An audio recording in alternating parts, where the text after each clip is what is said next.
Assalamualaikum warahmatullahi wabarakatuh. Waalaikumsalam warahmatullahi wabarakatuh. Perkenalkan di channel kita, saya Muhammad Ramadan dan sebelah saya ada Rifki dan di belakang saya ada adik saya yang bernama Abi. Berhubung hari ini kita itu lagi gabut, kita itu mau cangkruk asik, dengan pembahasan yang agak berat. Asik. Yaitu pembahasan apa sih? Apa Mas? Katanya tadi tentang apa tadi? Tentang Masa depan anak di masa depan anak angkatan corona ya, di angkatan corona. masa menurutmu ya Bro, perkembangan era-era digital di masa corona ini?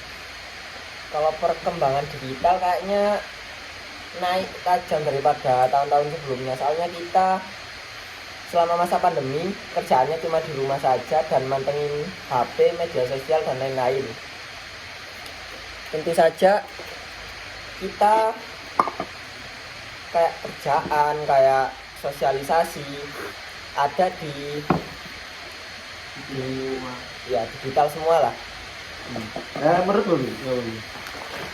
Begitulah, soalnya digital ini kita sudah banyak menggunakan dari anak-anak, orang dewasa maupun orang tua juga sudah menggunakan digital. Jadinya kita tidak lagi ke era baru atau era 5.0 ini. Soalnya semua itu tergantung dari digital, jadinya apa-apa harus dilakukan digital.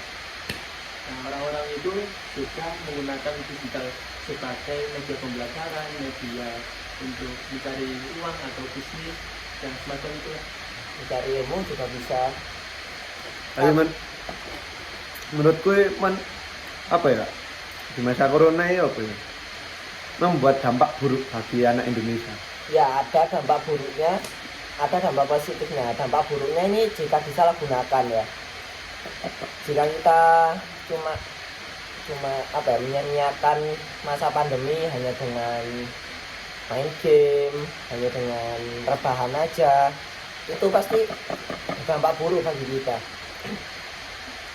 Menurutku sih apa ya, masa-masa corona ini membuat pikiran semua orang meriset menjadi nol. Seperti contoh nilai-nilai kita kan baru lulus kelas 12 dan ini kelas 11. Jujur saja kita itu lebih sulit memahami materi karena keterbatasan dan kaget di era shifting. Era shifting ini kayak gimana ya? Pada tahun 1990 itu kan masih belum populer yang namanya internet ya. Iya. Ya kan? Betul. Nah terus 2000 ini, tahun 2000 kita itu masih dihadapkan ya kemunculan internet di Indonesia yang tidak terlalu banyak lah, masih dibatasi dan interaksi sosial itu masih secara offline. Iya, masih jarang. Nah, masih sering tatap muka. Terus 2010 2020 ini, masa 2010 2020 ini sudah mulai ke area shifting, yaitu kayak kita bertemu tatap muka bisa secara online, video call gitu. Itu adalah era shifting ya. Bagaimana kita itu menyikapinya itu gimana? Jujur saja kita itu sebagai remaja gini akan terasa labil Jika bertemu maksudnya. Nah, kayak kaget nih.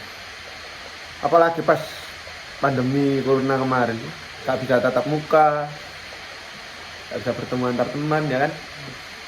Itu yang membuat kayak canggung gitu loh. Kayak kurang bisa mengenal lingkungan luar, sekitar, tidak bisa memahami. Padahal interaksi itu perlu, sangat perlu interaksi itu. Bahkan itu juga mengganggu proses belajar kita sebenarnya. Karena kita kaget waktu awal-awal pandemi, kita itu belajar tuh jujur nggak pernah sama sekali karena libur. Terus Di prank, libur 2 minggu. Libur 2 minggu di prank. Akhirnya 2 tahun. 2 tahun sampai sekarang masih pandemi dan pembelajaran masih online lah. Bagian sekolah itu masih online, tapi bagian udah offline kalau sekarang. Ya benar. Kayak gimana ya? Nilai-nilai mengalami kemerosotan, jelas. Karena kita juga jarang belajar. Sama nilai-nilai sosial kita itu kurang. Nah dari HP ini kita bertemu orang itu sangat minim sekali. Bahkan video call saja kita masih bingung kalau kita juga pembicaraan. Rasanya kita apa ya? Selancar seenak kayak gini. Kayak gini kan kita bisa natap wajahnya langsung gitu loh. Kayak bisa, oh gini ya, oh topiknya, oh gini. Interaksi jadi Kayak apa ya? lancar. Kayak di pikiran ini langsung otomatis apa yang harus dipikirkan untuk topik ini. Kalau video call kan kayak kalau katanya kabar kayak apa ya? Basa-basi doang lah. Kadang juga terkendala sinyal. Nah, mengingat juga apa ya? Jaringan di Indonesia juga kurang merata kan. Ada yang masih 3G, ada yang masih A+. Ataupun masih ada yang tidak menggunakan internet sama sekali. Sinyalnya itu di Indonesia itu masih terbatas.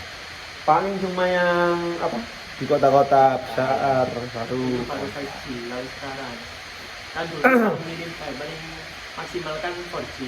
Sekarang 5G sudah mulai merambat ke seluruh kota yang ada di Indonesia, hampir. Nah, kalau kita apa ya? Kalau terus-terusan begini mengandalkan teknologi, otak kita otomatis itu bergantung pada teknologi, bukan. Ya, Kemampuan kreativitas Nah. kita jadi berkurang gitu. Nah, benar. Jadi kayak dibatasi gitu loh. Kamu itu gak boleh kayak gini, cukup kamu ngandelin aku video call, ya kayak gitulah modelnya. Internet itu kayak mendoktrin kita untuk menjadi manusia 4.0, manusia yang bergantung pada komputer.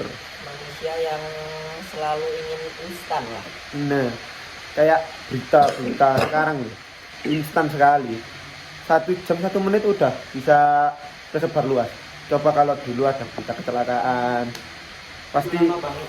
besok paling maksimal besok baru bisa diupload, baru bisa kesebar berita kecelakaan. Kalau sekarang media, wah, website banyak sekali ya kan. Apalagi Informasi. marah-marahnya YouTube, TikTok. Nah, itu banyak sekali loh berita-berita yang kurang menyenangkan gitu kita. Ya begitulah era milenial lah. Kadang juga berita-berita itu gak bisa kita percayai sepenuhnya. Ada juga berita hoax gitu. Tinggal gimana kita nyikapi kayak gitu. Jadi misalnya ada berita hoax gitu, kita harus bisa mencari sumbernya dulu. Apakah ini memang berita yang beneran atau enggak. Kalau kita nggak kayak gitu, otomatis kita bakal kayak gampang menerima Ya, menerima mentah-mentah mentah-mentah. tanpa disaring dulu berita yang disebar itu. Tapi berita sekarang tanpa ada tanggapan listi dilar. kayak kurang gimana gitu ya kalau di media. 18. 18. Tapi apa ya, menurut saya di era sekarang ya, habis ini kan pandemi, itu gara-gara perang Rusia, tiba-tiba kita menjadi endemi. Jadi kita itu dimainkan oleh dunia itu loh, elit global. Saya juga percaya elit global yang menguasai dunia. Tapi untung saya mendukung Rusia, Pak Putin, yang melawan pergerakan era new global. Balik ke topik sebelumnya, gimana kamu Dava menanggapi era pandemi, era digital kemarin loh? Jujur ya, masih kita 2019 ke 2020 itu adalah era shifting. Ya, pergeseran era. Yang dulu 2019 awalnya kita tatap muka jadi terbatas, ya. Jadi tatap muka tapi lewat video call, lewat online. Kalau kita ke online nggak bisa kita bertatap muka.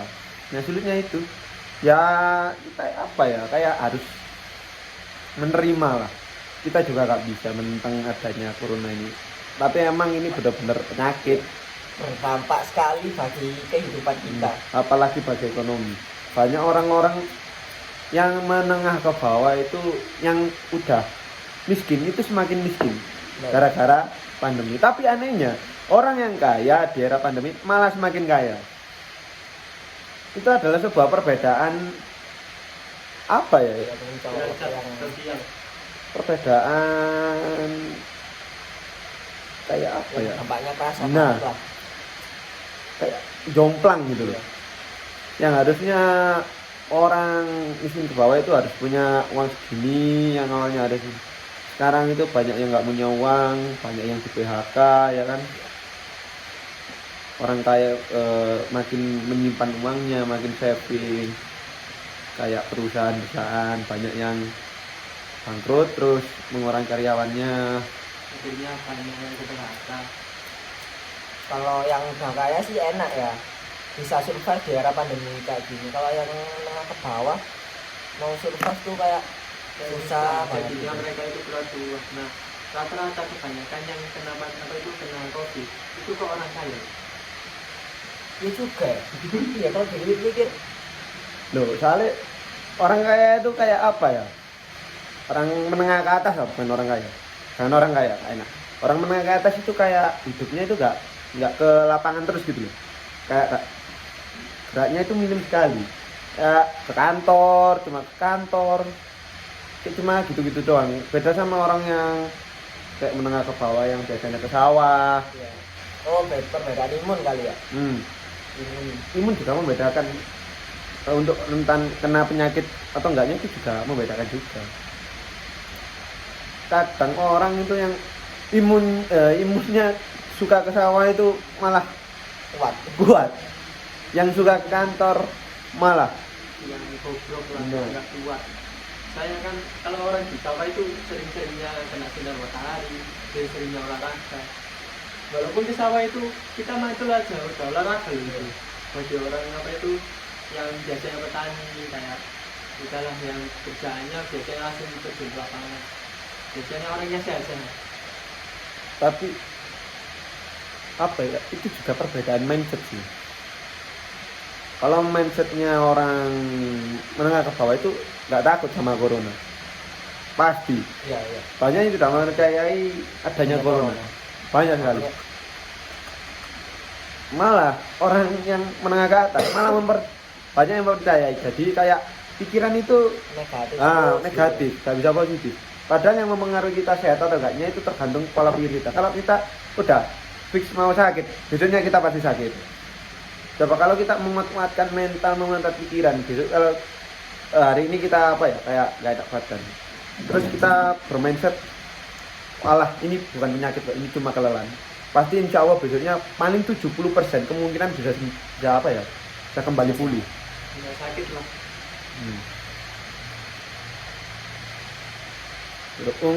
Bicara soal mindset nih. Mindset orang menengah ke bawah dan menengah ke atas itu sangat beda. Orang menengah ke bawah itu pikirannya itu masih di Indonesia ya. Iya. Orang menengah ke bawah di Indonesia itu pikirannya itu masih konsumtif, Iya, ya, konsumtif. Hedonisme. hedonisme. Kalau orang menengah ke atas itu pikirannya itu selalu produktif, pasti. Kayak konsumtif itu dalam artian kita orang menengah ke bawah kalau membeli barang itu mesti apa ya tidak sesuai dengan kapasitasnya. Iya. Kayak hanya untuk gengsi.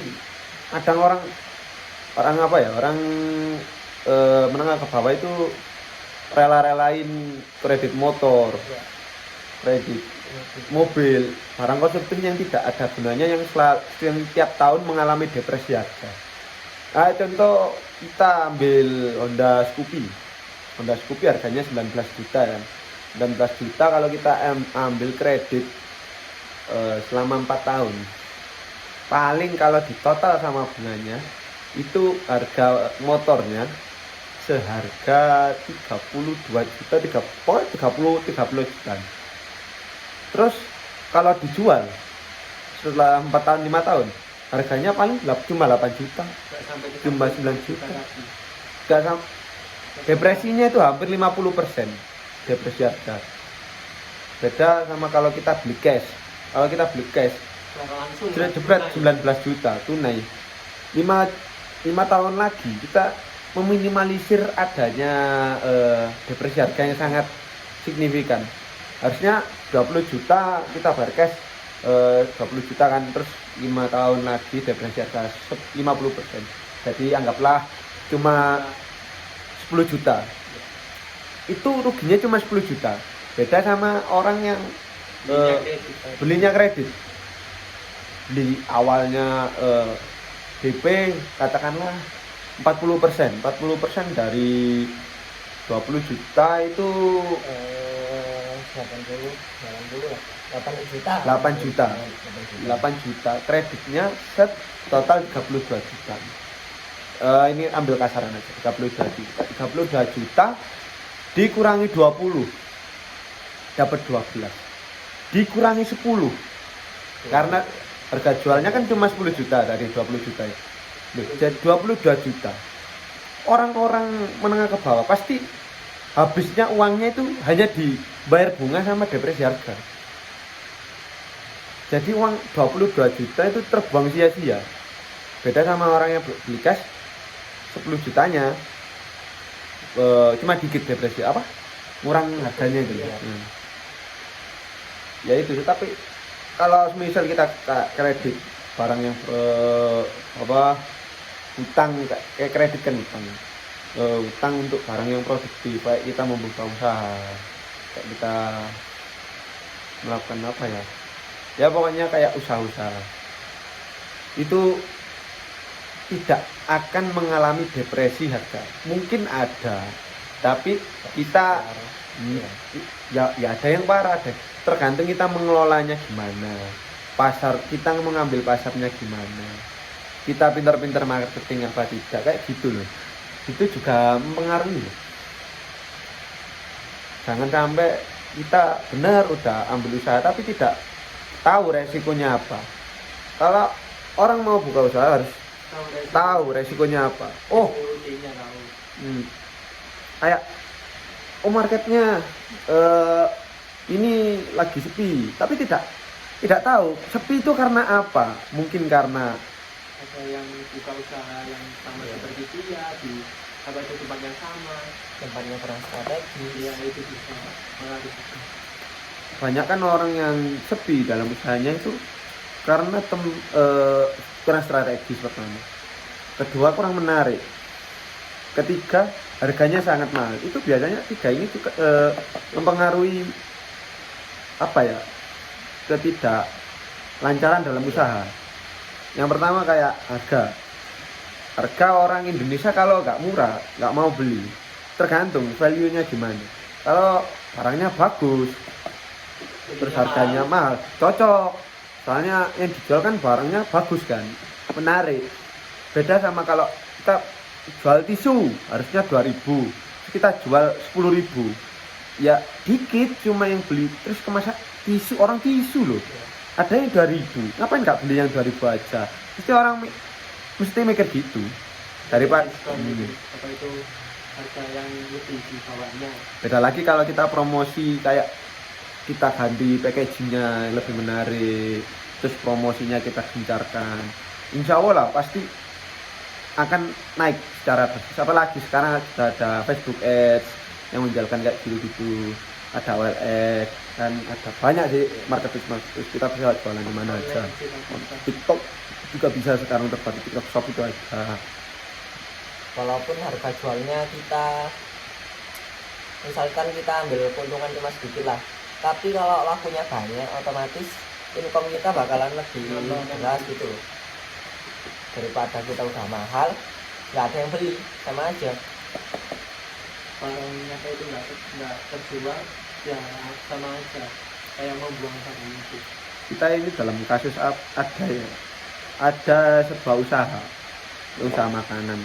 kita nggak mau sebut mereknya apa, itu dari Surabaya, Surabaya kan. Surabaya kan kayak kebutuhan hidupnya, terus UMR-nya itu kan tinggi semua. Terus buka cabang di Pacet ini, ya bener UMR tinggi, tapi mindsetnya orang sini tuh Pedesaan lah. nah masih pedesaan, nggak kayak orang kota yang kalau barangnya mahal tetap beli. Langsung beli gitu.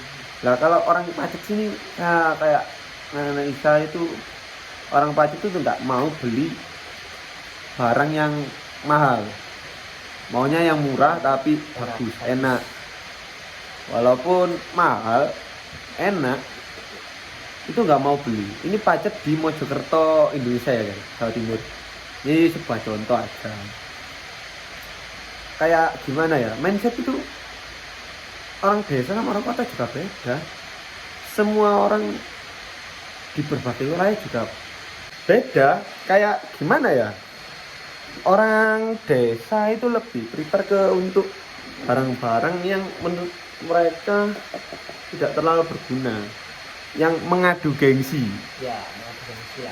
Orang desa itu ya sama sih, orang desa orang kota sama-sama gengsi, tapi gengsinya orang desa itu lebih tinggi daripada orang kota. Kayak ya sama, bener sama gengsi, mau beli mobil Avanza, orang kota yang juga mau beli mobil apa. Tapi UMR mereka itu juga berbeda, tinggi orang kota, kayak tidak bisa menyesuaikan isi dompet mereka. Nah gitu.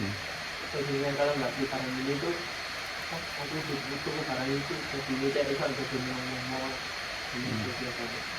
biasanya Itu sih begitu. yang bikin bahaya Indonesia. Jangan sampai kita generasi milenial menjadi orang yang konsumtif. Usahakan semaksimal mungkin untuk kita itu produktif. Jangan sampai kita tergempur oleh barang-barang luar negeri kayak makanan. Nah minimal makanan lah. Jangan sampai kita lebih sering membeli makanan dari luar negeri daripada kita beli makanan dari Indonesia sendiri. Nggak apa-apa, lebih murah nggak apa-apa. Penting Sesuai, lebih mahal, lebih murah nggak apa-apa. Penting produksi dalam negeri. Kita harus membangkitkan UMKM dalam negeri, apalagi di masa corona ini sangat penting sekali. Banyak UMKM yang ada yang gagal, ada yang berhasil. Usahanya naik turun terus. Bahkan ada yang ada yang bisa di atas itu bisa anjlok tuh. Gara-gara banyak orang Indonesia yang nggak beli apa itu produk UMKM dia. Contoh aja kayak di daerahku di Langsal ya. Biasanya itu orang-orang kan jual kerupuk rambak atau rambak. Itu usahanya naik turun ya ternyata. Nggak selalu di atas, nggak selalu. Soalnya banyak yang nggak suka sama apa itu kerupuk rambak. Karena itu cuma mindset aja sih. Kalau abang nggak suka kan menurut diri kita sendiri. Jadinya kita nggak bisa maksa lah. Pokoknya topik dari pembahasan kali ini kita dapat menyimpulkan bahwa jangan sampai kita kaum milenial, ya kan, kaum anak 1995 sampai 2008 lah, kita generasi yang akan menghadapi 10 tahun yang akan datang. Jangan sampai kita membuang-buang masa muda, masa uang, waktu untuk yang konsumsi yang tidak perlu. Apalagi kita yang udah lulus gini harus memikirkan proyek masa depan yang akan datang. Oke, cukup sekian dari saya, dari kami. Assalamualaikum warahmatullahi wabarakatuh. Selamat bertemu di episode selanjutnya. Asik. Bye bye.